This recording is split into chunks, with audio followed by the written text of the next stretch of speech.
Penny Jake, the tribe has spoken. Fuck you, Kevin. Aw, fuck you too, sweetie.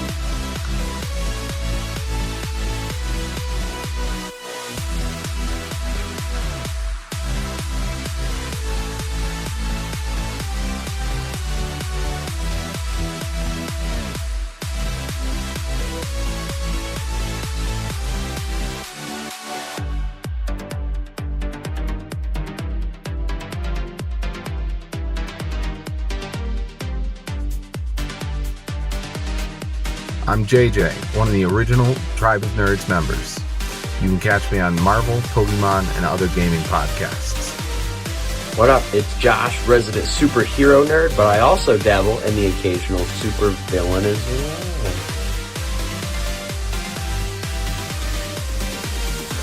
Some may know me as the Chaos Gremlin, but really I'm just Joe King.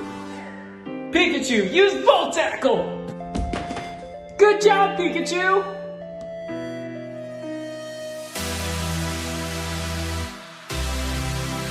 On the Tribe of Nerds. Have you ever contracted a sexually transmitted disease? I'm going to take that as another yes. He has to roll out syphilis. And it's good to just mess with him. He deserves it. Leave my Sawyer alone. We'll leave your Sawyer and the chlamydia alone. Fuck you, John Locke. Welcome to the club. God, that last scene just breaks my heart. Yeah, I mean, it's very sad. Wow. I don't know what else to say. This is... It's one of those episodes that just leaves you speechless, honestly. Hey, everybody. Welcome back to the Tribe of Nerds. Michael, Gregg, Kevin, Kristin, and I are here for episode 19, Deus Ex Machina. So a lot going on in this episode. This is a very John Locke heavy episode, and emphasis on the heavy episode because, yeah, there's a lot of emotions going in. So let's get into it. Do you guys have any interesting facts about this episode before Kristin hits the synopsis? Here's my interesting fact. I've never hated but felt sorry for a man more in my life than I do in this episode. Yeah. Leave it to Terry O'Quinn to make me hate him and love him simultaneously. Seriously. Yeah, I was wiping the tears out my eyes after we finished the recording. I've seen it so many times. And again, we've mentioned it before, Michael Giacchino's score, that final scene with Locke's dad's house and him punching the car and into the stuff with the hatch, the music over the top of it. It's so good. Amazing from Terry O'Quinn. Amazing score. Amazing story. This is an all-timer. I love this episode. I would just like to say welcome to the Fuck You John Locke Club to all of you. I mean, as much as I do hate him, I do have to give credit to Terry O'Quinn. Oh yeah. Plays this amazingly, and yes, you do also feel bad for him for all the stuff that happens to him, but this does not help any John Locke lovers convince me. I'll never join the train. Team Locke for life. Team Locke for life. Well, it's not going to be a long one if you're friends with Locke. Clearly not. We'll get into that, I'm sure. Anything else? Or Kristin, do you want to get into the synopsis now? Yep, let's jump in. So we start this episode off with a flashback. We see that this is a much younger Locke that we have had in previous. We obviously had a walkabout. Colored hair. But yeah, so he's obviously working at a store, toy store, sports, or whatever you may have it. Teaching a kid mousetrap, and then we have some weird lady just walk up and be she's staring. He obviously addresses her, and she's like, "Oh, where are the footballs?" Lady, you're so creepy. I'd be like, security. There's a lady in a limo. We should be looking at her. Security. So that kind of leave. We don't really get much else from there. Just this weird lady in a like. I'd be like, stalker alert! She's stealing something. Like, let's remove her from the store. But we do go back to the island where we see that Boone and Locke have done some extensive work on this hatch now.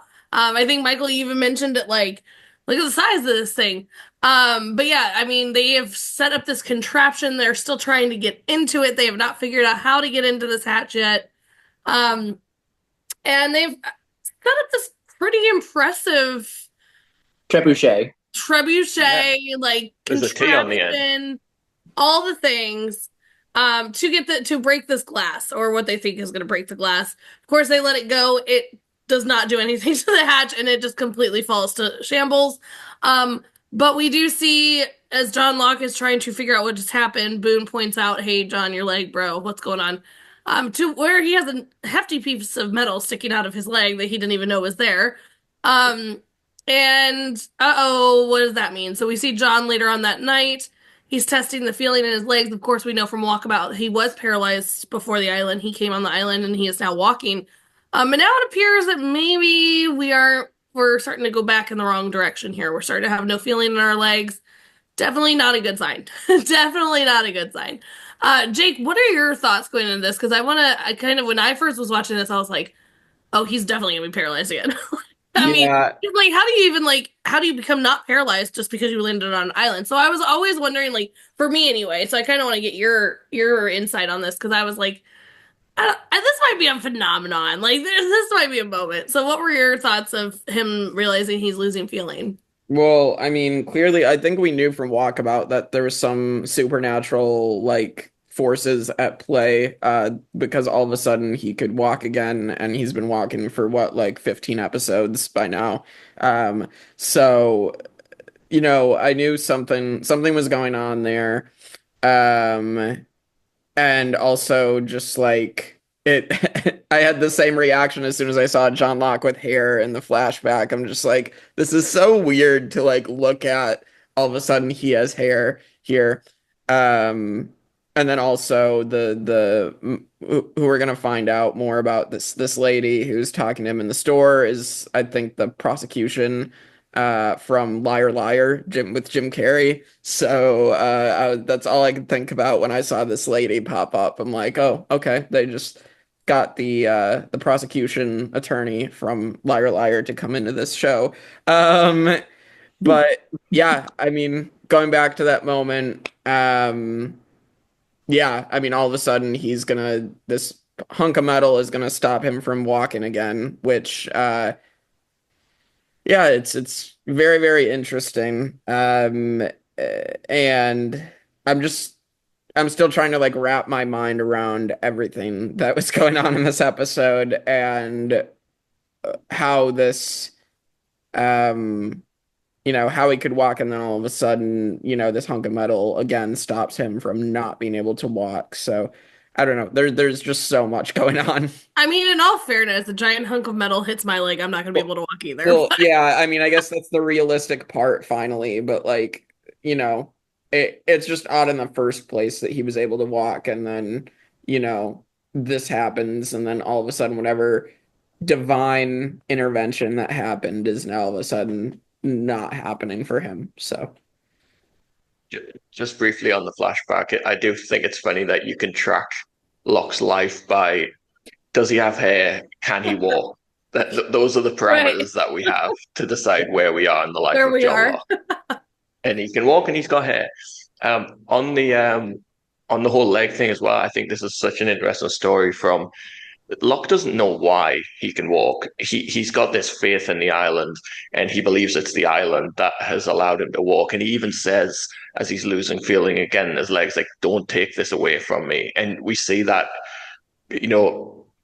loss of faith almost in everything that he's had up until this point, and now it's all been taken away. He's supposed to get into the hatch. He's supposed to be able to walk. And this is an episode that kind of strips away a lot of the confidence of John Locke. He's kind of left with nothing, and it just unravels and unravels. Yeah, he definitely he's having a crisis throughout the whole episode, in current time and in the flashback. But he's having this crisis of like what's happening? Like what have I done wrong?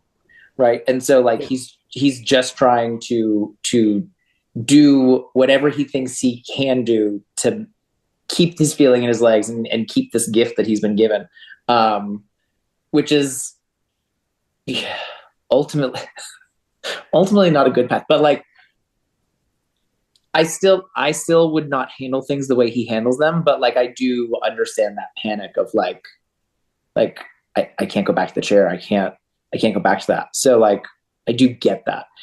I would have been talking to people about this before I confess it to Boone when I'm falling down, because my legs are falling apart. But yeah, it's definitely understandably panic inducing. Yeah. Gregg, anything on the opening here? I can't hear him. Oh no, Gregg. Can't hear you, Gregg. First my camera, now his microphone. You're not on mute. No. Oh, we hear you now. I heard a no. Very faintly. Bill? There we go. Yeah, we can hear you. Okay. Everybody covered just about everything I was gonna say. I feel like it was attached to his faith and hopefulness on the island, but nothing else really.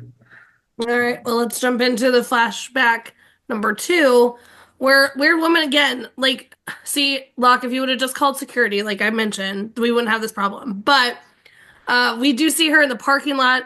We see him trying to get to her because, like, this woman is obviously following him. It's a little weird. I don't know about anybody, Jake, especially you, but literally when he's running through the parking lot and he gets hit by the car and he's, like, there for a moment, I was like, oh, that's how he got paralyzed. That's me the entire episode. Yeah, I was like, that's how he got paralyzed. Nope, never mind. He gets right back up. But like for a minute there, I'm like, they are very deliberate with that stuff, because even almost like later the operation, you think, oh, maybe like something went wrong. Maybe that's why he's paralyzed. Right. They really do a good job of making you question, when did he get into the wheelchair? Right. I thought it was going to be a hunting accident. Like exactly right. But yeah, this was definitely the first moment where I was like, oh, we figured it out. Never mind, he's right back up. But yeah, we see him finally catch up with this woman, and he's like, yo, what are you doing? Why are you following me? What's up? And she's like, well, I'm your mom. Like, just out of nowhere, I'm your mom. So we do see them going to obviously a diner, and he's, wants to know more information. And she is all kinds of just not right in the head. You can just tell she is out there. She is something funky. And he's like, well, what about my dad? And she's like, oh, well, you were immaculately conceived. Like, all right, lady, go back to wherever you came from. I don't have time for this. But that leads us back to the beach, where we see Sawyer's now dealing with headaches. My poor Sawyer. I would just hold and cuddle him to make sure he was okay. We see Boone and Locke having a lot of discussions, like you guys were mentioning. He like bringing up where the island wants us to open this. The island. He's very serious with Boone. He's like, we're supposed to do this. Boone, you can tell, is kind of just, he's starting to be like, all right, Locke, I'm kind of over your shit now. Like, we've been doing this for quite some time, and we're getting zero done. Like, I'm kind of over this at this point. But we do see that Locke ends up having a vision of a plane. We see Boone covered in blood, saying Teresa falls upstairs, downstairs, all these things, which obviously is foreshadowing what's about to happen for later on in this episode. Yeah. Spoiler alert! Yeah. But he ends up letting Boone know, like, we have to go find this plane. Like, I found this plane, like, and he's like, again, Boone's just so over Locke at this point. He's like, I think it might be like time for us to call it quits here. And then he brings up Teresa. And Boone's like, wait, what? And he's like, we're supposed to go out here. We need to go out here. And so Boone's like, I don't know how he would know about Teresa, but now you have me intrigued. Okay, let's go. So they take off on a little trek across the island here, leading us into our next flashback, which is where we see Locke has obviously hired a PI or some form of a detective to figure out who this crazy woman is. And he gives him a whole little packet. We find out that she's schizophrenic. She's, not always quite right. But then he brings up, "Hey, would you find my dad?" We do hear the man say, "Hey, she sought you out. He did not seek you out. So maybe do you want to open this like bag of worms? Like, I don't know if you want to do this." He's like, "Give me the paper. I don't care. Like, let's go. I want to know." So we do see that he goes to his dad's house. They kind of have this introduction. Somewhat little bonding. They're talking. He wants to know if he will go hunting with him. Of course, Locke is thrilled. He does not have crazy town. He has like what seems to be a very normal parent compared to the other one. And so they do start to have this kind of relationship. I'm going to kind of stop it here because I wanted to be able to get to mom and dad because I wanted us to be able to compare them. But Jake, what were your thoughts on Locke's parents, Crazy Town 1 and asshole number 500 that we're at this point in the show? Yeah. But what were your thoughts on his parents here, and then what we're dealing with on the island? Yeah, so I mean, I feel like every single character is just weirder asshole parents. Like I just feel like that's for the course on this show. But so I wasn't necessarily surprised. And obviously, Locke mentioned to Walt earlier in the show about how, his dad was not a good guy. So this matches up with what has been said before. I did want to talk more about the vision. I've noticed kind of, I think this kind of solidified, okay, Boone's not really going to have a good fate here by the end of the episode. I feel like Boone's had multiple like brushes with death in the past. I mean, he almost drowned early on. He saw Shannon, had a vision of Shannon getting killed earlier. And then this vision. Oh, and then the other moment I wanted to bring up was when like that moment where he like trips and then like it just turns out to be like Vincent and Locke and Michael, right? Earlier in the show. So I mean, he's had these moments where like you're believing, okay, Boone's had these multiple brushes with death, or like where we think he could end up meeting an unfortunate fate. And then here it kind of solidifies of like, okay, this isn't going to end well for Boone because there's this vision of where he's bloodied up, and clearly it was going to lead to Boone dying. And so I picked up on that, and I thought that was where this episode was not going to end well. He's still hanging on in there. We don't know what happens yet. I think it's so. I mean, I feel like you're going to up stakes. I mean, I've thought that before, like, are they going to kill a character off this early? But I mean, it's nearing the end of the season. I feel like this is kind of going to be where they kill off a character. And I feel like, I mean, they could have killed off Shannon, but but they chose to kill off, if they're going to kill off one of the two, the brother and sister, unfortunately, they're going to kill off the other one, but the worst one. Yeah. No, if they do that, which I will leave that for another time. Listen, I agree with Jake. They're messing up here. They should have done it with Shannon. I just wanted to make a funny moment, but I approve. I approve, Jake. Yeah, but that's kind of my thoughts there as of now, and I'll let the rest of you guys share your thoughts. When you guys want to go? I was just gonna say I like the again the foreshadowing of the PI being like, "Are you sure you want to do this? This is not gonna end well." And as we see, it does not end well, right? No. Like he tried to stop you, and like both parents. Mom seems crazy. Mm-hmm. Seems like you made the right decision to put him up for adoption. And I know I give Locke shit. He's way too trusting of that dad right away. Like it's sad though. I feel so bad. I feel so bad for him. He finally, after all these years, like he is a grown adult. Like he has hair, but like it's receding, right? Like he is finally just like learning something about like where he comes from, and he just wants to know. And then in finding out, like maybe there's some acceptance of who he is, and like maybe he'll finally have that because he never even got adopted. He was just in foster care. It is so sad, but like, John, where was your like, get that private eye to give you some more information, buddy. Like, Right. like he even like when he says like, "Are you gonna drink that?" and then he takes the drink. Like, John Locke. Big smile on his face when his dad says, "Like, would you like to go hunt?" And he's like, "Yeah, I'd like that very much." No, it's like, you can tell he just wants Just- to have some family life. He just wants he wants his father to have a fatherly relationship, right? Like I get that, but like, John, again, I will talk shit about him. I will not talk shit about Terry O'Quinn. He plays it excellently. I will not talk shit about the writers. They write it excellently. But like, sir,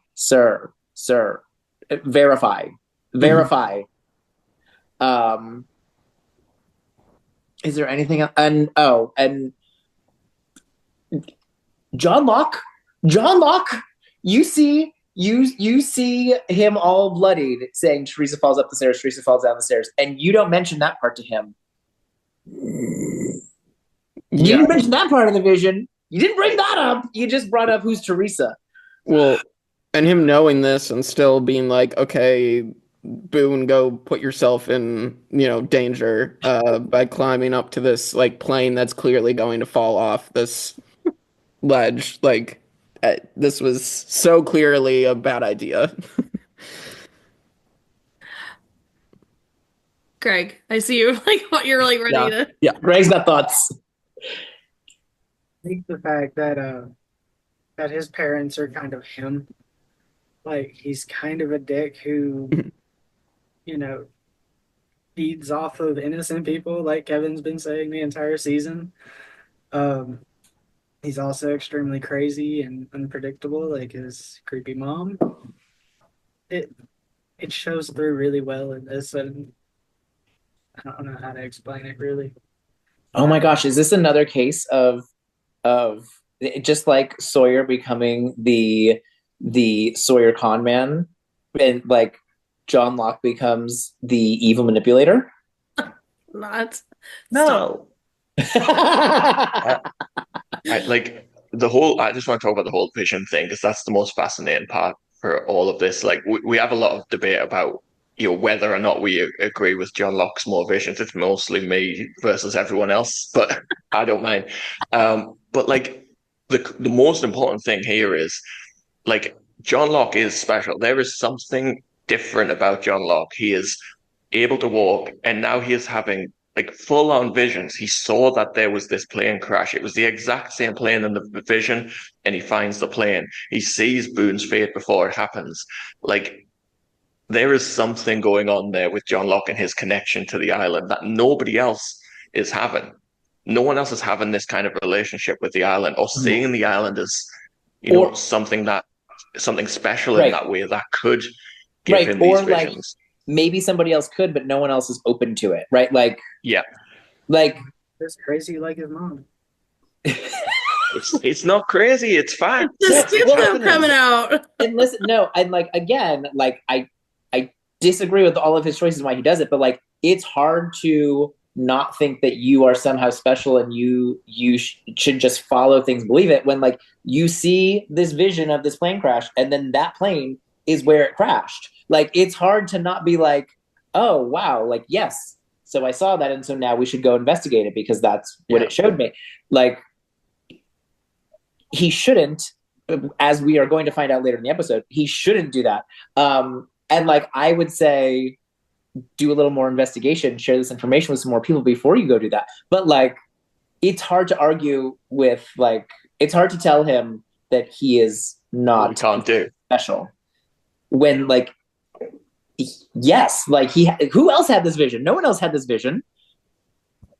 I want to bring up too on a different kind of light to Locke finding his dad and stuff, and the curiosity of that. Like, obviously I've brought up before, being adopted and things like for him, he had zero parents, right? But like he seemed to be completely content with that. I on the other hand, for me, I always like I didn't have a great relationship with my mom, so I always wanted to know who my birth mom was. Didn't really care about the dad aspect because I had a really great dad. So I'm surprised kind of Locke never knowing, but like being in foster care, I guess because he didn't have that to compare to, never had the curiosity of it.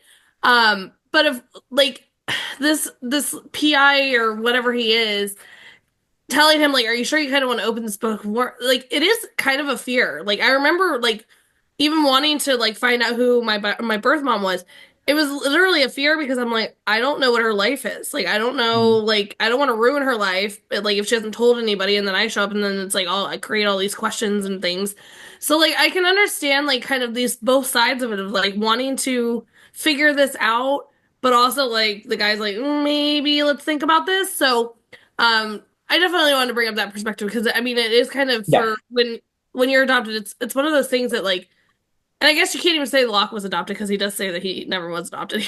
He stayed in foster care, but just the wonder of it all. Like you can't just like put that back. Like once mom came into the picture, like you can't just like the curiosity just is thrown away. You know what I mean? Like there's gonna be, I want to move forward with that. Of course, yeah.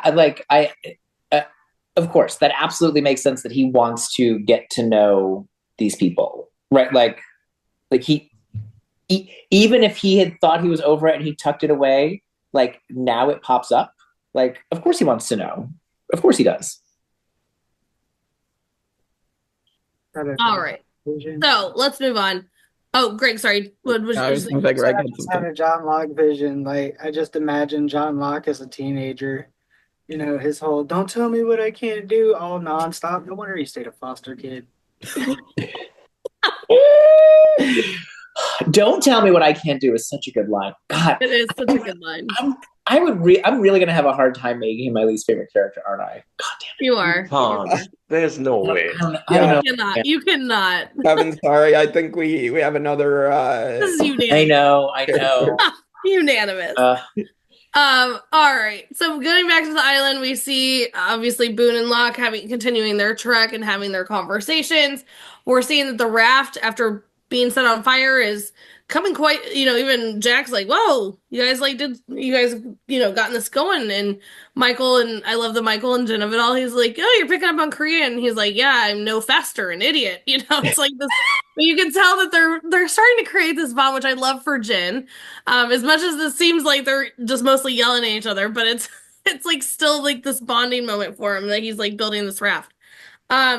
We see that Sawyer and is still having the headaches. We see Jack go up to him because we did see that Kate had kind of gone up to Jack like, Sawyer's having these headaches, like, and so Jack is now seeing that this is affecting him. He's like laying over there with a rag on his face, like, and no one's checking on him. I'd be over there like, it's okay, Sawyer.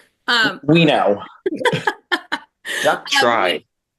And he was like, all I'm going to get is a snappy nickname. Like, he's just over it. I totally understand Jack's perspective on this whole thing. Like, what is the point when all you're going to get is shit from the guy? I mean, but he does it so cutely. Anyway. I can't spin on this sofa, sorry. Can we also say, as soon as Sawyer showed up, Kristin's camera started working again? Like, Sawyer just fixed Kristin's camera. Maybe Sawyer is the miracle worker that created. Sure. Anyway, so we just, obviously Jack started asking us questions. We see Sawyer kind of being like, is that bad? And he's like, well, it depends. And he's like, could it be a brain tumor? And we find out that, he's kind of concerned that he might have a brain tumor. Leave him alone. I love the hypochondria. Just thank God he didn't have like WebMD out there because he would be like convinced he's dying. So,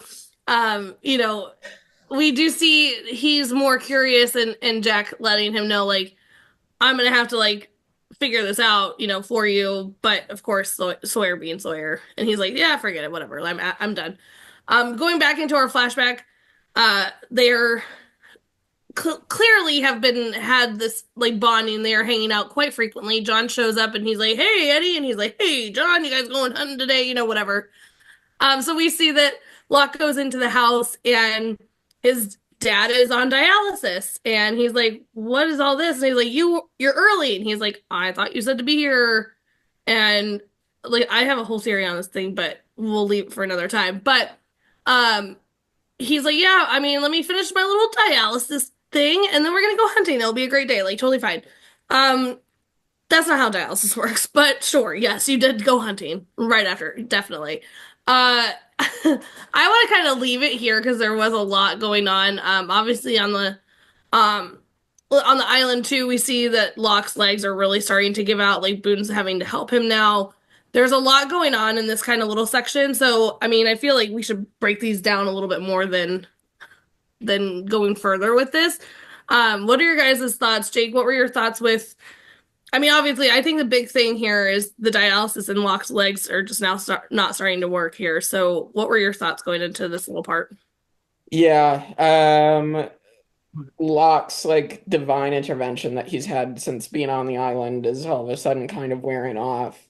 Things are, not happening the way he thinks, like he's thought things are supposed to happen for him in good ways now, and now it's all of a sudden, not happening for him.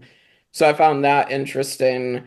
And like it evidently sucks because you know that he wants to have a good relationship with this man that is supposed to be his father, and it's not going to work out, unfortunately. Like I do feel bad for him in this scenario. Yeah, and then the Sawyer stuff always does bring like that levity that you need. I mean, it's literally just a funny situation of Sawyer is dealing with like he has farsightedness, like he's just not able to he's getting headaches because he's straining to see things and his eyes are straining. It's a really funny little subplot for this episode. Yeah, I like all of the side character things, right? So like the main characters of this episode are like Locke and Boone and his flashback, but like all that side stuff going on, Jack and Kate and Sawyer, and as we'll see, Saeed and Michael and Jin, like they're and Sun with the garden, like seeing like all of them like is really fun. Like it's very good writing to like throw those character development things in. I didn't even get to. I was leaving that next part because it was so funny with Sawyer and Jack. I left that. Oh, I know, no, they come up a lot, but like that stuff's all really good. Listen, I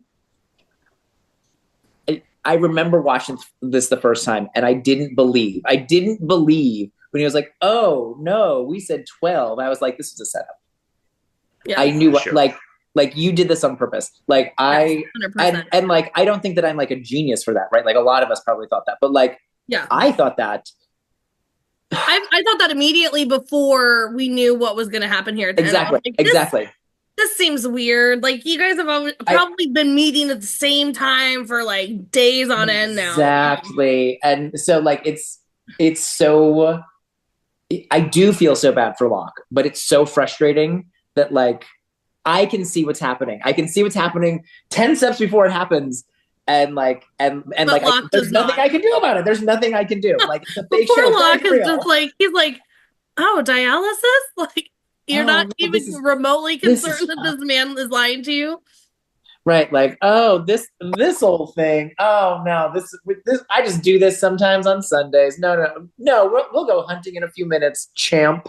Like, it was so frustrating. Like, oh, John, I thought we said 12. It's like, what a piece of shit. Yeah. Like, the fuck you counter, like Anthony Cooper. We need to put him in the piece of shit Hall of Fame with Brian, Susan, Son's dad, Thomas. Yeah, Thomas. Jack's dad can go in there, kind of. Yeah. Yeah, for sure. Gregg, anything on our dialysis or John's loss of leg moments or anything you want to talk on? Don't see anybody hopping off dialysis and then going hunting an hour later. A bit ridiculous to begin with. Yeah, that's very suspicious for sure. It's very, that's not how this works. That's not how any of this works. Right. I will allow TV magic that, like, sure, you could have dialysis and go hunting an hour later. Like, I'll allow that, even though no, you won't. maybe he wasn't even having it. It's just all for the there's a good Locke. chance. It's like, we'll get the machine and make it look like this because I need him to feel sorry for me. There's a good chance dialysis was not happening. Like, that's entirely possible. Well, I mean, like, for not spoiler alert for the end of the episode, he does give him a kidney, and Right. I do have family like going through right now. He is having to do dialysis to get him prepped for a kidney transplant. So this could be very accurate. Right. I just mean in that moment. Yeah, like, I mean, he might be getting dialysis, but, like, right, like that is not actually happening at that time, and he's counting on John Locke to not know that.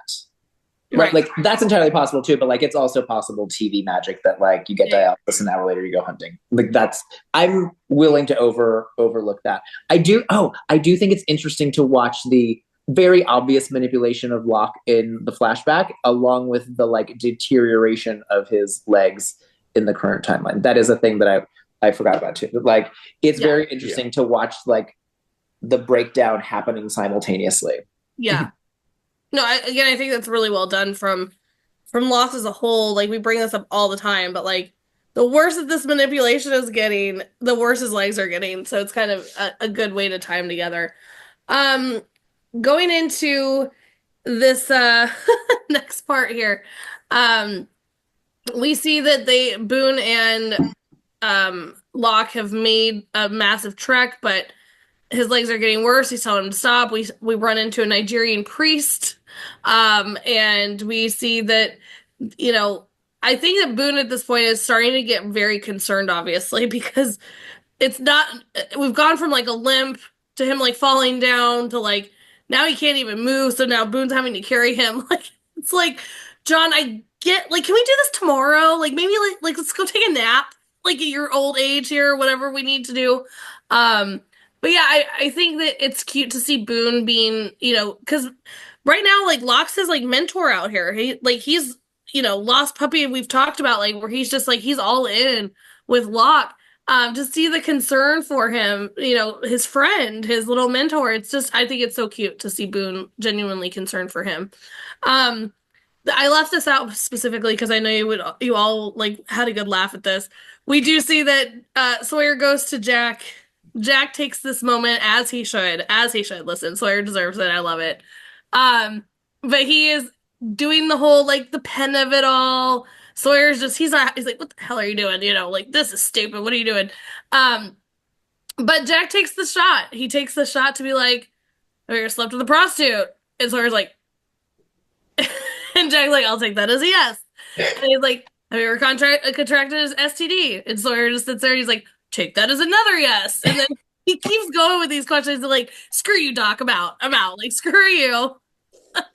So to which he takes off, and Kate's like, I know he deserves it, which he did. And he goes, he needs glasses. I literally was just fucking with him. He needs glasses. Bravo, Jack. Bravo, Jack. Like, listen, Sawyer totally deserves it, but also Sawyer's hilarious. So, like, I love it. So, but I love a good, like, get Sawyer back moment too. Don't get it. I love him, but you know, it's fine. Obviously it's one of those things that we've seen Sawyer consistently, like, making those jokes at other people's expenses. So to have Jack get that good moment in, I'm sure we'll discuss more. We do also see in the flashback that we have the hunting right after dialysis that happens all the time. And so they go out there, he's talking about him needing a kidney now because now all this is out in the open. And we see that Locke is, of course, like, oh my God, I can't lose you. I just found you. And I'm going to give you my kidney. Like, all these things, which is exactly what Anthony wanted him, like, played right into his hand.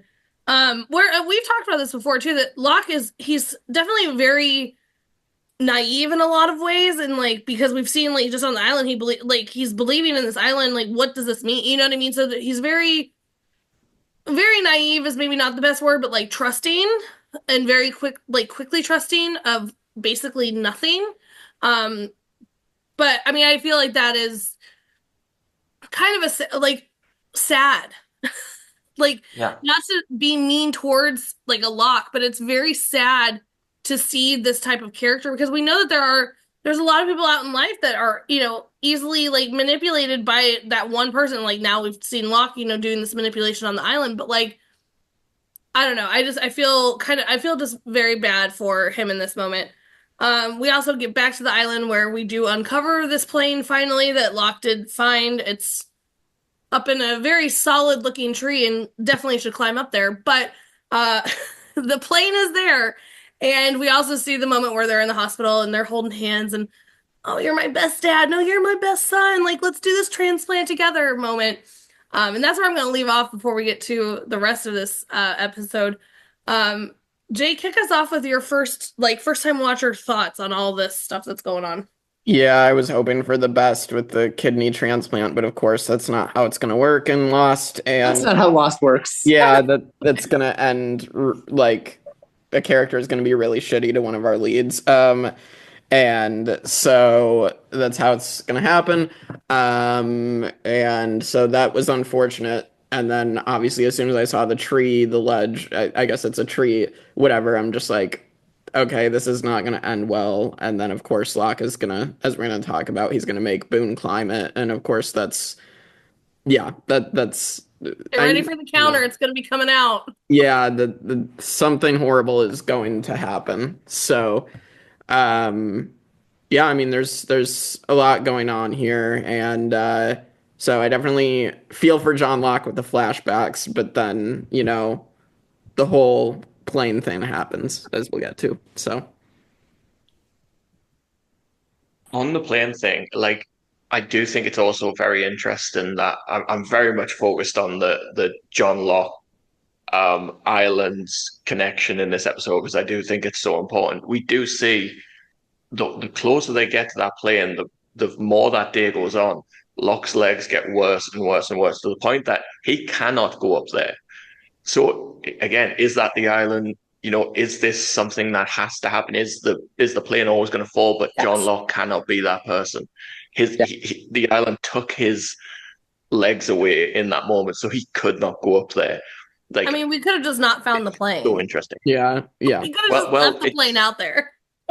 Finding the plane is interesting. We're going to get some communication from that plane. We hear, I know we'll get to that, but the plane is absolutely, it's something that needed to be found. Also, a load of heroin. Keep away from that, Charlie. Charlie, don't find the plane. Yeah,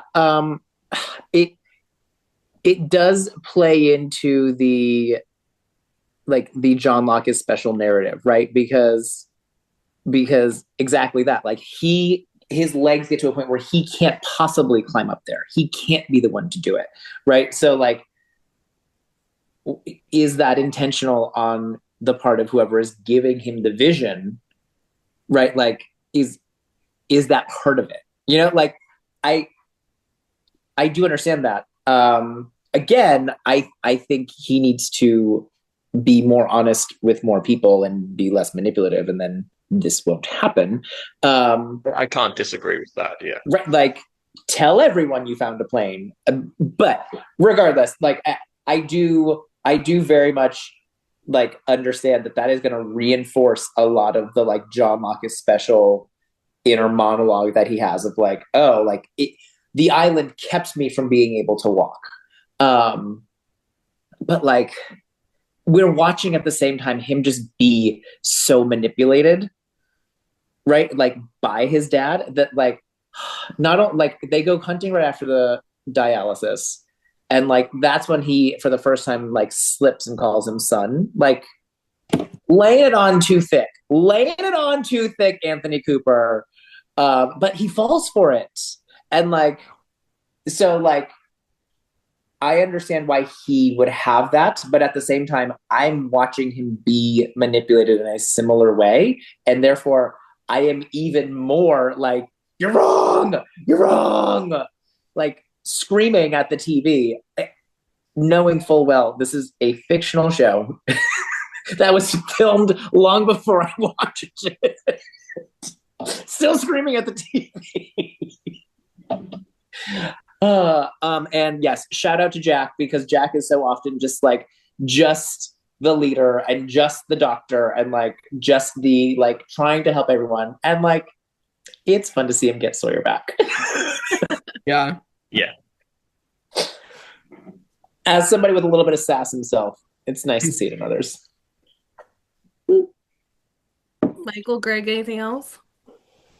A different view on all that, honestly. I mean, kind of similar, but I felt like Locke was manipulating Boone. I felt like maybe he was faking the entire thing because, I mean, his genetics show he's a piece of shit. And, like, you can't get away from genetics. No matter even if you're adopted, foster, whatever, you're still going to have the same genetics. And, you know, craziness is a part of that. But, like, I that's what I got from it. I thought that he was manipulating Boone just because as soon as Boone fell, he jumped up, carried him like miles across the jungle, like he was fine. I see Because his legs came back.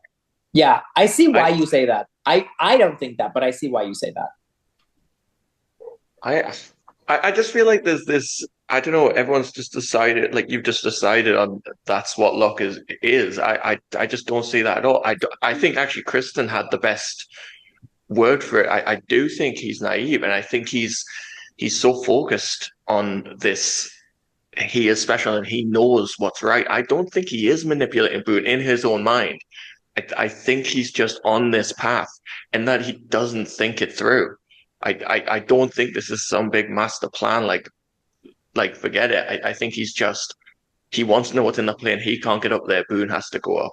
And yeah, he absolutely wasn't faking his legs. The guy was stabbing himself. He was, testing his foot with burning flames. Like the guy had his legs were taken from him.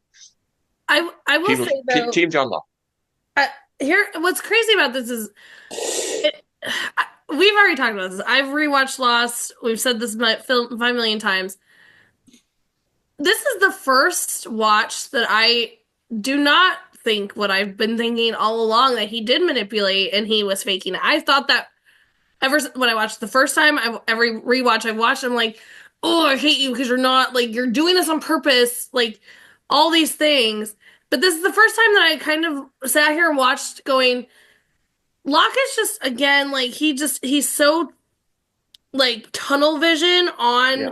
He wants this hatch open. Now he's getting a vision of a plane. He, like, all this, like, he mentions it several times. We're meant to do this. We're meant to go to this plane. We're meant to open this hatch. Like, we're supposed to do this island. I honestly just think, yeah, this was the first time in my rewatch that I kind of did not think that he was faking it. But it's funny that Gregg brought that up, because since first watched it all the way up until this watch, do I think that he's faking it that entire time? So yeah, no, I definitely think it's within the realm of Locke possibility to have done that as someone who does not like Locke. Like, do I think he could exaggerate that to like make it so that Boone has to be the one to do it? I absolutely think he could. I don't think that's what he's doing this time. See, the other reason it wasn't like, because Gregg did bring up that once the plane fell, like he jumps right up, whatever. He's carrying a whole person. Well, but yeah. He does it before the plane actually falls, which is why for years now I've been on this, like, he faked this, because Boone's literally up in the plane and he's standing up and he's like, as soon as he gets into the plane and it starts to wobble, then he's like up. He's like, oh, Boone, what's happening there? So, but I just, like, again, in this watch, I didn't feel that way, but I can definitely see, like, where people get that from. That's what I was getting at, though. I don't even think he's doing it consciously. I think it's subconscious that his body or mind is making him see all this and feel all this. Like, he's crazy. Genetically speaking, he's crazy. I could see a world where he is almost like hypochondriac, thinking, oh my gosh, I've lost the feeling in my legs. And he's actually got it back and he's okay, but he's like so panicked that he's lost it, that he feels like he has, but he hasn't. I could see that. Let's get back into this. This is gonna be our longer section, because I don't really want to stop up too abruptly, because I feel like we're gonna just end this with so much knowledge anyway. The first thing I'm going to talk about, though, is the cute moment of the glasses. Yes. We see Jack come up and still messing with Sawyer is like, you have hyperopia. And he's like, hyperopia? Like, he's so concerned in this moment. We find out he's like, you need glasses, dude. But this moment between Jack and Sawyer, we get these like, you can tell like they hate each other, but they also kind of like care for one another too. And it's great that we get to see little clips of this. But you see them almost like brothers. Like he's handing him glasses that he's found off the, and he's like, is this work? And then Sawyer's like, I'm not putting that. He's like, it's not a fashion show, Sawyer. Put the freaking glasses. I just love this little dynamic that we get sometimes with those two, because we do see that it's like kind of a friendship, big brother, little brother type of situation. And we don't get that very often because most of the time they're just like completely on opposite ends of the spectrum here. But going over to the plane situation, we see Boone climbing. All of us are like, I'm not doing that. But Boone, being the good lapdog that he is, climbs up there. He gets into the plane, not seeing much. The plane's obviously shifting a few times. We see there was another body in there and falls on Boone. That's another moment that I'd be like, I'm out. I'm not having dead like skeletons falling on me. This isn't happening. How did a centipede come out? No. But then he sees, obviously all the Virgin Mary statues in the back, and he's like, "You want to know what's in your precious plane, Locke?" And he throws it down, and he, throws down it. We find out that it's heroin. We made the joke, Charlie, stay away from the plane, because Charlie's gonna have a field day. Like he's just gonna live it up. With that, we do see that now Boone has still kind of wants to find out what else might be in here. He does notice that the plane's like communication is it's still intact. We do hear him on a radio like, hi, hello, anybody out there? And we hear something back. We hear somebody saying hello. He's like, hi, oh my gosh, like we're here. We're the survivors of flight 815. And then this is all this, like the plane is falling, all these things. You're still hearing communication on the radio on the other end here, and it falls. And Boone is hurt quite extensively here. He obviously is taken back to Jack. Locke mysteriously is walking again and carries him all the way back to camp. Here's where the ding ding ding is going to start coming out. Fuck you, John Locke. How dare you lie in that moment when a doctor's trying to save Boone's life? He's claiming that he fell off a cliff. Not only does he claim and lie that he fell off a cliff, then completely disappears. Fuck you, John Locke.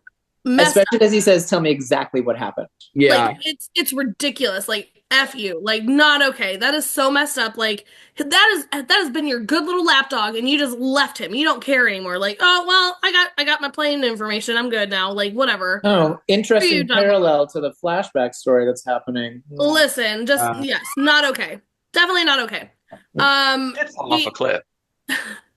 Speaking of the flashback, we are going to end up going to a flashback where we see John has woken up from his operation of being so selfless and giving his kidney to his dad, to which dad's not there, and he's home on private care, which isn't so much of a thing at that. Like, you're like, oh, okay, I mean, I thought he would be here. I thought we were doing this together, but, like, I can understand he's got the money, like, whatever. And he's just kind of looking around, trying to get his bearings of it all, to which Crazy Town Mom shows back up. Not so much crazy anymore. She is very lucid right now. And she tells the whole story of she needed money. And apparently Anthony has been giving her money for years. She said that he's been always really good about it. And she needed money. And this time he wasn't just going to give it to her. He wanted her to make sure that he found that Locke came to them, so that it would be Locke's idea to give the kidney to him. And he basically stole this man's kidney. He completely stole this kidney. And then not only stole the kidney, but now won't even see him. He's got his little, like, security guard out there, like, you gotta go, John. Here's the thing, and Michael brought this up earlier. This scene where I'm literally not even like 5 seconds ago, I'm doing a F you, John Locke, ding, ding, ding in the corner, to now in full-blown tears because of the heart-wrenching rip out, throw it on the ground, and stomp on it moment that this is, where you see that he literally has figured out that this was all been a lie. It's all been a lie. And it then brings us back to this moment on the island where he's sitting there at the hatch and he's banging on this thing like, I thought we were supposed to, like, this was what we were supposed to do, and now Boone's over here, and we're nowhere near getting this. What am I supposed to do? I put all my faith in you. What am I supposed to do? And lo and behold, a light comes on. And he's kind of just, oh wait, what's going on? You're actually answering me. And then it ends. The episode ends. Like, Lost, you're killing us. Like, you made us wait a week for that. So yeah, lots to unpack here in this very ending. Who wants to kick us off? Jake, do you want to give us your initial, like, first-time watcher thoughts? Yeah, well, it's just, as it was said, like the parallels between, like, everything happening with Locke's dad and then, like, him leaving Boone. Like, it's just shitty on both accounts. I was very shocked when he just lied to Jack and then just dipped, like, left the whole situation. Like, I was just shocked. I didn't think he would necessarily do that, but also I've been thinking Locke has been up to a couple things the whole time. But this was just shocking. And then we get to the moment at the hatch and, like, the light. I mean, yeah, I guess I didn't expect, like, some divine thing to be under there, but clearly some supernatural, some divine stuff is in there, and I'm interested to see what it is, and I assume we'll get those answers within these next few episodes. But I want to. If we lock in a concrete guess from you, what do you think is in the hatch? Well, now it's completely changes what I thought from earlier, because we didn't really have too many, things that could lead us to what was in there. Now it's like, I don't know. I feel like it's gonna be some sort of, like, I don't even know how to describe it. So exciting. I can't wait. Yeah. I also want to ask a question. Jake, were you able to make out anything on the radio with Boone when he was on the radio? Were you able to make out anything? Just someone, like, asking who was on the radio and, like, what was happening. I thought was what I could make out. And Boone giving them what was going on. And so, was there anything, like, I missed from that I didn't catch? Well, I was unsure whether or not this is something that we reveal, because it is, you can hear it, and I definitely heard it in the episode. But I say we leave it. I say we leave it. Okay. I think if you want to go back and listen to it again, Jake, if you rewatch it, if you missed it, you missed it. Yeah. I did not hear it this time because I was slightly off. So, like, I couldn't hear between the two audios. So okay, I missed it this time, and I don't remember it off the top of my head. But I mean, it's there. I if you want to go back and rewatch if we're gonna send him back to rewatch it, then I think we can. Should we just say? We should tell him. Okay, just go for it. Go, Michael. Okay, so Boone is on the radio, and he says, "We're the survivors of Oceanic Flight 815," and the response comes back on the radio that says, "We're the survivors of Oceanic 815." Oh, I did. The eyebrow raised. Do y'all see it? That was the big one. That was a big one. That was I love that our counter of shock level is the eyebrows.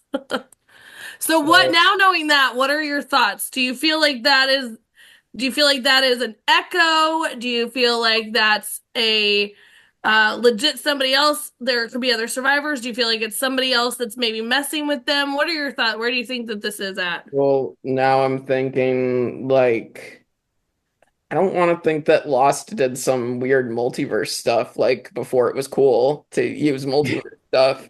They were doing it before Marvel.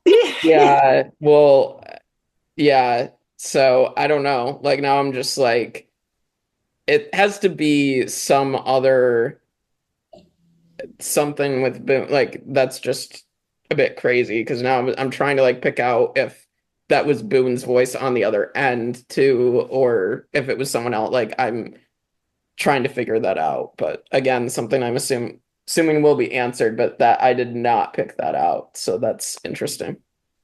What's so fun about this show? There's so many little details that get thrown in, and just the intrigue of it. Like, yeah, who is on the other side of that radio? And so good. Mhm. On this whole last portion of the episode thing, I think we covered Terry O'Quinn's amazing performance and Michael Giacchino's score. I will say Boone did fall off a cliff. He didn't mention the plane, but that is what happened to him. He fell off a cliff. It's a white lie. Whatever it is, yeah. Listen, with the tree canopy situation. He says, tell me exactly what happened. Yeah, I can't defend that. You left out detail. He said, but not only that, he said he fell off a cliff out near a place we were hunting. He Yeah. made a full blown lie. Yeah, Michael, yeah. no, don't go down this. No. Fair enough. Yeah, no, I mean, obviously, I have been like conducting the fuck you, John Locke train. I am more than happy to welcome more people aboard as he, gets Boone severely wounded and then lies about what happened to the doctor who could potentially save him.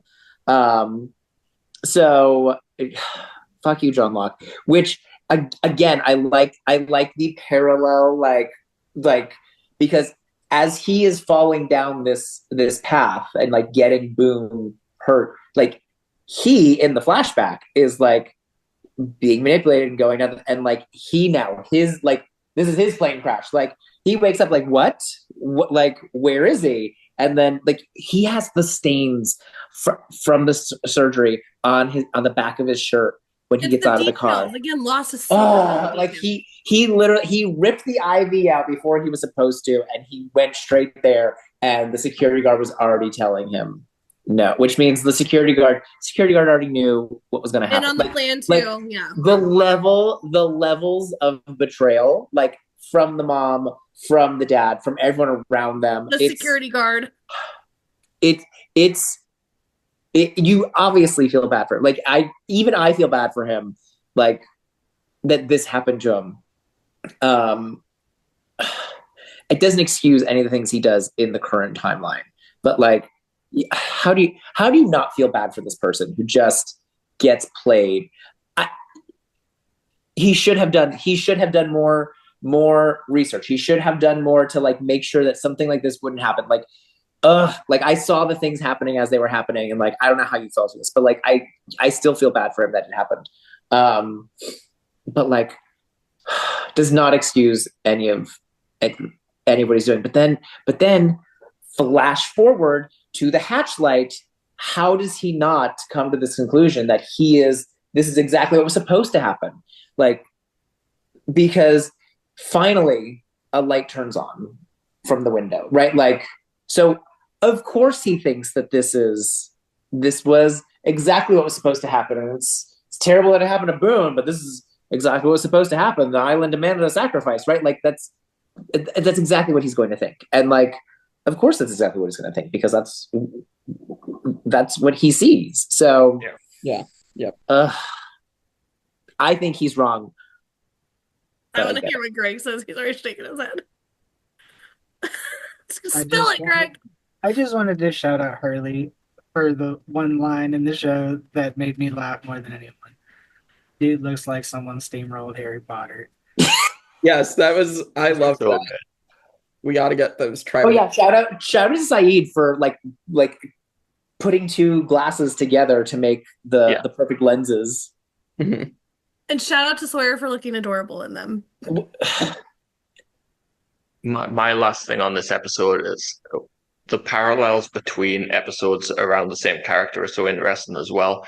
So like, this is our second John Locke episode, and the first one we see, the island heal him, and it's this really uplifting story of seeing his shitty life and seeing the man he's now become, and this absolute joy that he has on the island. And then this one is just like the complete disintegration of his character in his flashback story and on island. This is like the lowest we've ever seen John Locke. So I think those two stories, kind of like the Sun and Jin 2 episodes, the Jack two episodes, like seeing those back to back, they're very interesting how they're like the complete opposite kind of episode to each other. Yeah. Shout out Terry O'Quinn. Yeah. Are we hitting our favorite, least favorite, and episode rankings? Yeah, let's do it. All right, I'll kick off. So, favorite character, I'm actually, because he brought so much levity to the episode that was very deep, I'm gonna go with Sawyer.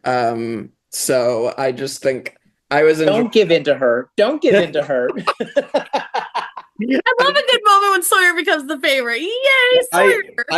I needed that levity in an episode that was very deep, and I don't, because of John Locke's actions with Boone, I don't want to give him an MVP because he did a very shitty thing as well. So like I'm gonna give it to someone who brought the levity and had adorable moments. So I'll go with Sawyer there. And least favorite, obviously, Anthony. Yeah, John Locke's dad, Anthony Cooper. Yes, I think he is another extremely shitty father that we have to watch in this show, and I'm sure there will be no shortage of them as we continue moving forward. Listen, my dad is not a perfect person, but he's not stealing my kidney, so. Yeah. that. All right, who's next? I agree. We'll do the least favorite because it's so obvious. Like Anthony Cooper, like fuck you. What a piece of trash human being. Like just and so like slimy and sneaky. Shout out also his mother. Like she was in on the whole thing just for a bit of money. Like they ruined this guy's life for a kidney and some money. Like terrible people, but Anthony Cooper is the absolute worst of the worst. Even like on a whole other level to O'Brien and Susan and Thomas and all these other bad parents we've seen, like Anthony Cooper is just terrible, like pure evil. Screw that guy. And my favorite character, like it's John Locke. I totally understand. Like this episode more than any other episode, I understand the criticisms of John Locke. I do. But I just love him. I'm sorry. I just think he's amazing. And again, we talked about Terry O'Quinn's fantastic performance, and this episode was carried by Terry O'Quinn and that amazing performance. And it's such a fascinating character because he's not perfect. Like absolutely not. He's not perfect. But damn, is he watchable? I got to give it to Locke.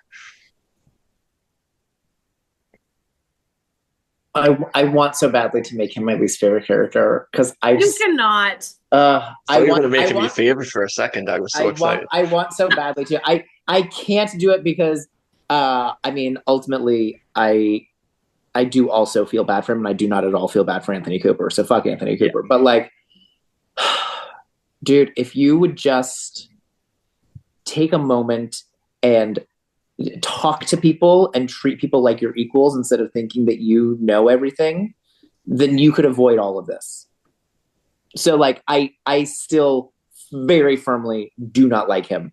But like Anthony Cooper is so much worse. I mean, my favorite has to be Jack, just for the way he fucked with Sawyer. It's hilarious. I would honorable mention Kate for knowing how to get Jack to check on Sawyer, like knowing both of them well enough to know, like, if I tell him to go see Jack, he won't. And if I tell him to go see Sawyer, he won't. Like, so her knowing how to play both of them, like, shout out to her for that. But like, I mean, Jack's hilarious. He's got to rule out. He's got to rule out, syphilis that could get into your brain and it could really mess with your brain. So we have to make sure it can mess with your vision. He's a medical professional. Yeah, medical professional. No, I do love a good Jack and Sawyer. I already told you. Gregg? I think I'm gonna go for the same for both. Anthony Cooper, because without him, John does not become the John that we see. He's still the Toy Store John Locke, and like I wouldn't want to watch a show with him in it. Just to be honest, like creepy old guy hangs out with kids, plays mousetrap. Yeah. I think Anthony Cooper for favorite. Yeah. We've definitely done that before for sure. And I can definitely see that too. I mean, obviously, like across the board, Anthony Cooper. Like, least favorite, like, worst. F you, bro. Like, seriously, the worst. Like, absolutely horrible. I do want to give it to Locke here, but I'm not going to, just because, again, I'm like, listen, bro, don't lie. Don't lie. I'm going to give it to Boone, because Boone is a very loyal lapdog. He basically carried Locke all the way to where, like, he's believing everything that Locke is throwing at him. Like, Locke's words are gold to Boone. That he's like, all right, like, I will help you out to this beechcraft. I will climb up for this beechcraft for you. Like, Boone is a very loyal person, like, friend to Locke. And I think that I have to give it to him in this moment, poor freaking Boone. Like, he did everything right to stick by John Locke's side, and look where it led him. So I'm giving it to Boone. Shout out, Boone. I mean, no, but it's you want to give it to Kate. She has like does she even talk? Like, get out of here. I honorable mentioned her. I didn't give it to her. I honorable mentioned her. Yeah, I gave it back.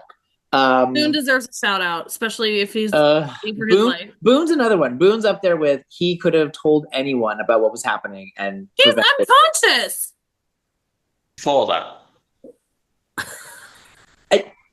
Where do you exist? Like, where is your brain in, like, the movement of time? Like, what? This episode.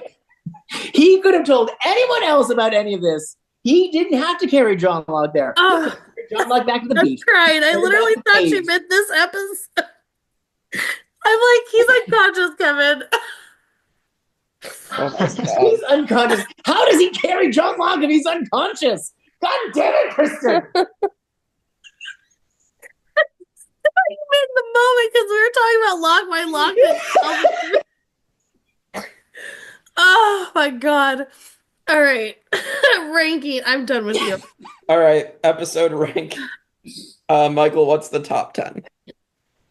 Top 10 is from One Down, Walkabout, The Pilot, Part 1 and 2, Confidence Man, All the Best Cowboys Have Daddy Issues, In Translation, House of the Rising Sun, Numbers, Solitary, Raised by Another, and Outlaws. All right, this is going to be interesting. So, Outlaws is about to get bumped. Yeah, I mean, this is a crazy episode. There's a lot that happens, a lot of emotions. I'm honestly thinking I'll probably put this at number 3 for me. I think Walkabout is the better John Locke episode, and then The Pilot just sets everything up really well. But this is just so many layers to John Locke again that get seen here. And obviously, like, the stakes are raised because, again, you're thinking at this point that Boone is dead, and because of what happened, and so, like, that's something that this show does very well. I mean, it's having you get invested in these characters, and then, like, you think that any of them could die at this point because you're so invested in them, and getting to know them. So I would put this at number 3 for me, but I'm interested to see where you guys go for it. I like Jake and I are often kind of similar. It's funny. I actually think this is almost a perfect episode. Like, it's just every part of it is amazing. The flashbacks are tragic and like just so well acted. Like, that the final scene's incredible. The on-island stuff's incredible. I actually think this is a stronger, like, overall episode than Walkabout, but I still have Walkabout as my number 1 because I think there's something to be said about the first episode that really kind of grabs you in what this show is. And I think Walkabout even more than The Pilot, like, really hooks you into what this show is. But I'm going to slide it in at number 2 because I think it's so close for me. Like, it's so damn good. Like, this is one of my favorite episodes of the entire show. It's one of my favorite episodes of television. I was looking forward to this one so much. It's just fantastic. Terry O'Quinn, my God, what a fucking good actor that man is. Yes. And yeah, this episode is just, it's spectacular. I absolutely love it. I was also gonna say number 2. I mean, as much as I love The Pilot, and The Pilot is, like, like the start of it all. Like it is a pilot. Like there are some things that are like piloty about it. Like right. This is so good. And like I remember watching it live. This was like mind blowing, right? Like this was like appointment television. Like you had like you DVR it while you watch it live because it was like, and like this episode, like screaming at the TV. It was so great. The only reason that I would put Walkabout ahead of it is specifically because we know the timeline of him being in the wheelchair later. Like we spend so much of that flashback waiting for what it is that gets him into the wheelchair. And so for that specific reason, I would just say like Walkabout, like it doesn't, like there's like an anticipation there that I think doesn't work without Walkabout. So I would put Walkabout above this, but like this is one of the greatest episodes of the whole show. Like, what are you trying? This is amazing. I'm only laughing because I wish all of you guys were watching Gregg's Space's the talk because you always torpedoes it. I went a couple higher just in preparation of what Gregg's going to do. He's probably going to put worse Gregg's face. Well, no, I feel like I missed something here. He was questioning all kinds of things that were happening, and I loved it. So please go back and watch just Gregg's face as those three are talking and how it gets worse. Keep going. Go, Gregg. I'm just confused. Like, what did I miss here? Like, you said Walkabout had the question of how he got in the wheelchair. This one did too, and it still wasn't answered. Like it's not all about questions and answers. But no. But what I'm saying is because of that, like I don't think that we have that anticipation. I don't think that works as like a fun part of watching the show. I don't think that works without Walkabout having already happened. So like it, like not that the question or the answer is the motivator, but just that like that specific like little writing thing that's happening doesn't work without that later part. No, I don't see it as that important of an episode. Like the questions it answers are questions I didn't ask. Like I didn't care who John Locke's parents were. He was a foster kid from what I understood. Like I don't know. I just remember my mind being blown. Just I like hard. This is where it's tricky. Like to me, I'm basing it on just like we're all basing the overall writing and acting of the episode. Like I don't know. It's not just about questions for me, but that's where I'm at with it. Oh no, I get that. It's just this episode was very Locke-centric, like very Locke-centric to the point there was like maybe 3 scenes with other people besides Boone. Mm-hmm. Listen, do you have any idea how much it annoys me that I'm putting the 2 Locke episodes, my least favorite character, at the top? I hate that man so much. But like, I see where y'all are coming from, but I don't feel it. Like personally, this is one of my least favorite. Ooh. I mean, I'll go with whatever y'all are going with, but I don't agree with it. I hate Locke. It makes me hate him more. However, that's all right, Gregg. We can have our own separate rankings. My God. I'm with Gregg a lot of the time. It's so funny that like Michael and Jake are always like on point. Me and Gregg are always on point, and then Kevin's off in his own little world. I will say that I wouldn't say that it's like under 10, like at all, and I don't think it's even low 10, like 79, 10. We've brought this up as like we all are ranking this on like what we view as like a good. It's like kind of like a Survivor winner, like how you view a Survivor winner. This is what we're doing. Right. For me, it's like I've said I'm ranking on the information I'm getting, like as the episode as a whole. So like I want to see like information in a flashback. I want to see information on the beach. I want to see it all. Like for me, while we got information of Locke's past, it almost didn't seem like. I want to say this like carefully. It didn't seem necessary, but it gets us to where Locke is now, right? So like, cool, like I feel like that whole flashback could have maybe been like inside of another flashback, right? Like I feel like you could have like made that. It's more so for us to hate Anthony Cooper than we are to fall in love with Locke, right? See what I'm saying? Like we're getting a great villain out of it. We're getting the reason why I want to place it a little bit higher is because now we're getting like, well, okay, I want to know what's going on with the radio. What's this light on in the hatch? Like, I want to know more. Like, even Jake instantly was like, oh my God, are we watching the next one? That to me is a good episode. Like, if you're like, oh my gosh, that I want to keep going. So while I say I wouldn't have ranked it as high as 2, I would probably put it at like a 5. Okay. So I'm putting it at 5, and with Gregg just putting below it off the charts, it bumps you guys down a little bit from your 2 to average it out. So maybe like at a 4. Yeah. I just didn't want it sitting at 2 because I don't feel like it's like up there. Yeah. Well, so I had a 3. Michael and Kevin had 2, or 3, and then you guys, Gregg and Kristin, you had it at like 5, or Gregg had it even lower. So he has it not even on the board. Yeah, I was gonna. He didn't even give it a number. Yeah. I'd say put it at like a 4, because we all pretty much gave it high rankings except for Gregg. I don't think it's I think worthy of a 2. I think that averages out to 5 if we say Gregg is 11, right? Because he's just not top 10, right? So Gregg's 11. I think that averages out to being exactly 5.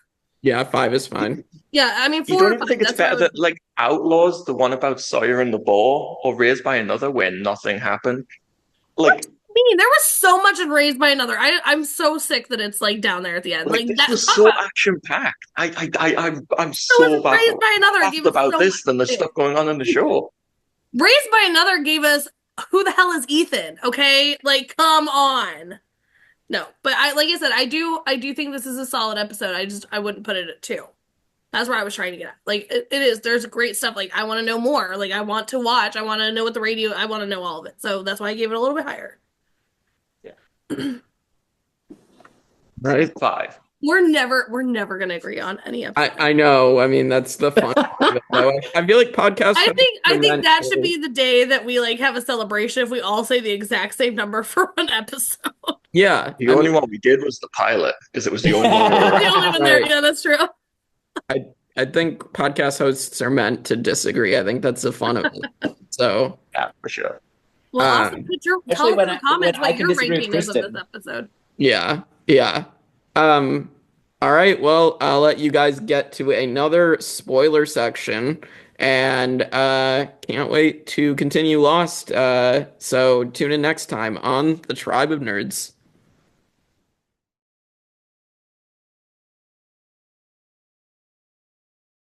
Hello, everyone. We are here for Tribe of Nerds After Jake, the spoiler section for Lost. If you have not seen Lost in its entirety, get out now while you can. Move it. This is where I give you all this time where I just sit here and do stupid stuff. We wave goodbye. You should be gone. All right. You do stupid stuff plenty. I know. All right. So, lots to kind of unpack here. Where do we want to start? Where do we want to start? Anthony Cooper. We want to start with Anthony Cooper. Let's start with Anthony Cooper. Let's start with spicy and angry. Yeah, and get him out of the way here. Well, obviously, Anthony Cooper, the biggest jackass that he is, he did steal his kidney. How dare he? Not only that, as we will see, him in the wheelchair. Like it's so funny. Literally, it's not one thing that you took the man's kidney, but then you have to take his legs too. Right. It's so funny to think about, like, that we're watching this episode and, like, things keep happening. We're like, is this where he loses his legs? Is this where he loses? Is this where he gets in the chair? And, like, it doesn't happen in this episode, but it's gonna be Anthony Cooper's fault. Like, yeah, like this guy is going to be a plague on John Locke's life and Sawyer's life, and Sawyer's life. Like, you don't mess with my man. The biggest piece of shit in the show. Terrible human being. Deserves everything he gets. Yeah. Nothing redeemable. There's not even like a good intention anywhere. Yeah, no. Like as we know, like you mentioned, Sawyer, he is the reason why Sawyer's dad killed his mom and then killed himself. He was the con man that took all their money. But even like leading up to that, when Sawyer, because John can't do it, right? Like John does get in possession of Anthony Cooper, and takes him to the Black Rock, but he can't kill him. Where he brings Sawyer in, just even like you're about to die because these people hate you, and Sawyer's trying to like read this letter. He's like, I don't give a shit about your letter. I know, I hate him. Like blah blah blah blah blah. Yeah, like, piece of shit. Horrible. Oh my god, I hate him. Anyway, so yeah, Anthony Cooper. Sadly, we are stuck with him for a few more moments here. Oh, much longer. At least Brian and Susan, like, at least they do like to get lost. Like, no, we're stuck with Anthony Cooper. Jeez. Get lost, pun intended.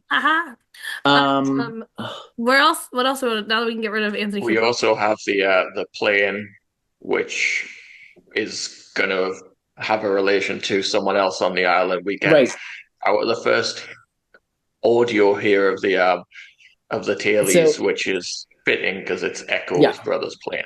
Yeah. So we hear it's Bernard. I think we decided it's Bernard. Yes. We hear Bernard, but also the plane is Echo's brother's plane. That Echo, like one of those bodies, is Echo or Echo's brother. I mean, not Echo. Echo is on is Echo's brother. Yeah. And that's a whole other like heartbreaking story. But also to me, this is evidence that the island has moved, because how did he get that little tiny plane from Nigeria to the middle of the Pacific Ocean? Right? Like he didn't, because the island moves. So that's probably our first clue. Yeah. Also, though, I don't know. Go ahead. I don't know when I think it's in the epilogue that Eloise says that the island's always moving, but then also I was thinking, I don't know when the Nigerian plane crashed. Like, this is 2004. Like, is it 10 years? Could it be like related to the end of the Dharma Initiative in 91? Like, maybe the island moves from there. Like, who knows? But yeah, I agree. Like, the island has to have moved for Echo's brother's plane to have got there. I mean, we do have to take into consideration that when that plane does take off, Echo is pretty much around the same age that he is now too. Yeah, like he might be a little bit younger, you know what I mean? Obviously, because they can't they don't put grays in or anything like that. But it's not like he was clearly like the 11-year-old. Boy. I mean, I think it's hard to tell. I think because he's just an adult. So is he a 20-year-old adult, or is he a 30-year-old adult, or is he a 40-year-old adult? And like, so he could potentially be lots of different ages from that flashback to when the plane crashes. I think they would have, you know what I mean? Like they could have done like pulling in like gray hairs or stuff. You know what I'm saying? So like you can tell that it was like it's probably not literally yesterday, but closer. It's probably more recent than like a few years at most. Yeah. Right. But this was 2000. This is 2004 when the show starts. So it's 2004. Technically, we're in the. It's 2004 when the Survivor, when 815 gets there. So right. I mean, if that plane crashed just a couple of years earlier, that's still a long time ago for our frame of reference currently. Correct. So yeah, I mean, bringing that up. Also, I mean, I'm glad that Michael picked it up. I don't know if you picked it up, but I did say, "Is that an echo?" when I was trying to get Jake off of it. But very good, very good stuff. Yeah, I was pretty proud of myself on that one. But also, it kind of does lead you to believe that it is an echo because they literally say we're the survivors of Flight 815, which is exactly what Boone said. So it could be like an echo in back, whatever. But because I think that that's maybe what they were trying to get us to believe, because Boone says hello, and then Bernard goes hello, and then he's like, hi, we're the flight or survivors from Flight 815, and we're the survivors from Flight 815. So anyway, but yeah, I was pretty proud of myself on my little echo. Yeah, that was good. But yeah, we did mention that obviously Echo is part of the tail section. We also got Bernard, which is part of the tail section, and we know we'll get to that actual episode of where we see the tailies and what the other 48, where Bernard had that moment with Boone, so we'll get the reverse of that. But also like we know that this plane, it's now fallen, and it's fallen on to another hatch in the ground, which is going to be another station that we're going to get to eventually with the blackout of it all and all the all the things. So Yeah, that's the one. Station. Well, I was gonna say that's the one where they go down. They're just supposedly watching, and then you're supposed to put the notes in the tube, and then eventually later they find that the tubes are just going to the middle of nowhere. It's also, it's also where Paulo. No, I'm just kidding. I can't. Where Paulo hides the diamonds. Just makes me laugh. Anyway, yeah, I mean, there's a lot that goes into. I mean, because we do echo. Several times they visit this plane, and it seemed like it was just going to be a nothingness. You know what I mean? Because it was just kind of a moment of get Boone down here. But we visit this plane we'll see Echo and Charlie visit. Then of course they come back to find the hatch. Then we get visited again with Paulo and Nikki. So yeah, a lot of things that they easily just moved on the drugs. From this plane. But yeah, they found the Mary statues with the drugs in them, which is going to lead to suspicion for Charlie because he has the one, which I do understand. End up with a whole collection of them. Yeah, this is going to be a bad thing for Charlie going forward. Yeah, and I know that people there are a lot of people who judge Charlie for that, and we can talk about it when we get to that episode. But I get him I get him not being able to let it go. Yeah, for sure. That's also where I really get on. And he's had to give it up cold turkey. Right. That's also where I get I'm now driving the train of the fuck John Locke train on that episode. I hate him. Anyway, what else are we going to discuss on this one? We have the big ending scene with the light coming on in the hatch, which obviously that is Desmond, and I love that episode where we learn that while Locke is, at his lowest, Desmond is also at his lowest, considering ending it all until he finds the letter from Penny. So those two characters being there for each other unknowingly. And I love the line of Locke saying, it was probably just you going to the bathroom. I thought it was some big sign, but yeah. And Desmond is just around the corner. We're getting so close to the opening of this hatch. Yeah. I know. What, four episodes away? 5? Yes. 5. 5, I think, and then 6 for the going down the hatch. Yeah. Well, yeah, 6 going down the hatch, but yeah. Also, I mean, I don't know why I left it here because now Jake knows about the numbers, but there were some numbers in this episode. We had the 4 scoops of sugar. We had the of the mom, mind you. We had the aisle 8 for the footballs and aisle 15 for the Nerf. We also had what was the other one? I even mentioned it to you guys beforehand. Was that it? Maybe that was it. Never mind. That's all I remember. Anyway, yeah, anything else we want to spoil for these people before we take off? Boone ain't gonna make it, so we're gonna get into Boone's death. Sorry. Yeah, spoiler alert. I don't even want to get to that episode. I do not want to go watch it. The plane crashed, and spoiler alert, Boone's gonna die pretty soon. Can we skip that episode? I'm not prepared. You guys, I'm gonna be bawling. I can't do it. We know. Survived one plane crash, but he ain't surviving a second. I know. Can you imagine he survived an actual airliner falling from full height, splitting in half, landing halfway in the ocean, but he doesn't survive, this little tiny beachcomber. Well, not when it crashes on you. Right. No. It absolutely makes sense why, but when you just think about it on paper, it's crazy to think about. I mean, probably should have put a seatbelt on when the plane started to move, but Oh, you know what? That would have helped him. You're mean. That was mean. That was so mean. Listen, if he gets in that driver's seat, he gets in the pilot's seat, and he puts the seatbelt on, then when it smashes forward, he stays in the seat, and the things that are behind him hit the seat instead of him. And then when it flips upside down, he doesn't get hit or anything.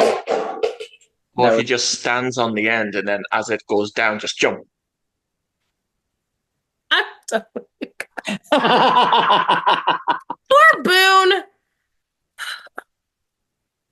Poor Boone. All right. Well, I don't think we have anything else. Obviously, like, comment, subscribe. If you're gonna do a spoiler, comment spoiler and then all the way down so Jake doesn't read it. Poor baby Jake can't help himself. But yes, like, comment, subscribe, ask us questions. Go put them in the comments and we'll talk about them. So let us know. But for that, we are done for our Locke episode. Oh, I hate Locke, but here we go. See you guys later. Bye, John Locke.